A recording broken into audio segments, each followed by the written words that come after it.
أعزائي المشاهدين متابعي برنامج صورة مصرية، أهلا وسهلا بكم ببرنامج صورة مصرية في المعرض السنوي لختام الأنشطة التربوية لعام دراسي 2024 من إدارة مركز كفر الدوار التعليمية، وقائد من قادات إدارة مركز كفر الدوار التعليمية ألا وهو الدكتور وليد زغلول مدير عام إدارة مركز كفر الدوار. أهلا وسهلا بحضرتك يا دكتور. يا اهلا بيكم يا فندم، يا اهلا وسهلا.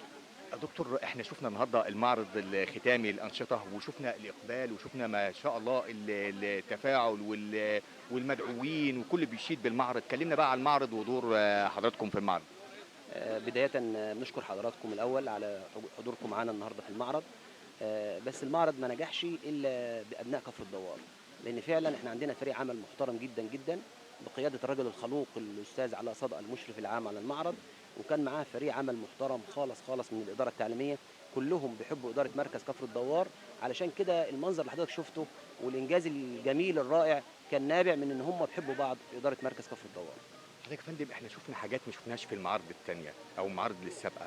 هل كان ايه الاختلاف اللي كان المعرض ده اللي شفناه اللي في المعرض ده غير المعارض السابقه، او انتوا اضفتوا حاجه عن المعارض اللي كانت قبل كده، ولا كان المعرض هو سيستم سنوي؟ انا شايف ان الناس بتتكلم. كلم الساده المشاهدين بقى دلوقتي عن الاختلاف عن المعارض اللي قبل كده.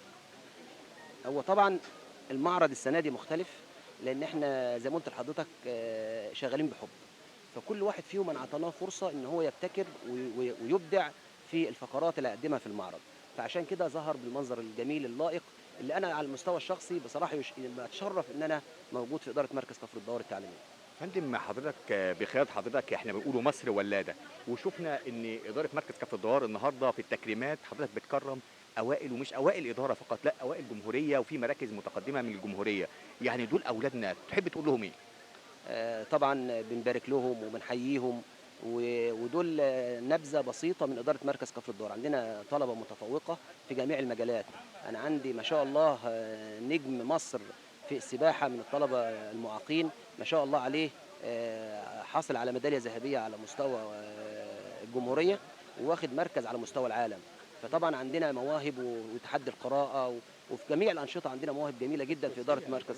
وشاركت معانا مدرسة السويسرية وخدوا مركز أول على مستوى محافظة البحيرة وتالت على مستوى الجمهورية، فحاجة تشرف بصراحة يعني. كل الشكر كل التقدير لإدارة مدرسة السويسرية والجميع مدير المدارس بإدارة مركز كفر الدوار التعليمية.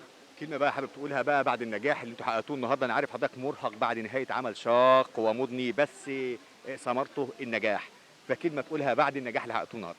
والله بنقول الحمد لله رب العالمين والنجاح دي بتوفيق من ربنا سبحانه وتعالى، وربنا سبحانه وتعالى ما ضيعش تعب حد، الناس تعبت، كل المديرين المدارس والإداريين والعمال وكل الأعضاء زمايلي وحبايبي اللي شغالين في ديوان الإدارة تعبوا كلهم، عشان كده ربنا كلل هذا النجاح، وزي ما أنتم حضرتك شفتم كل الناس بتتكلم بالمعرض، وإن شاء الله بإذن الله أصبحت تحدي بالنسبة لنا الفترة اللي جاية، إحنا من النهارده بنستعد إن شاء الله للمعرض السنوي لسنة 25 بإذن الله.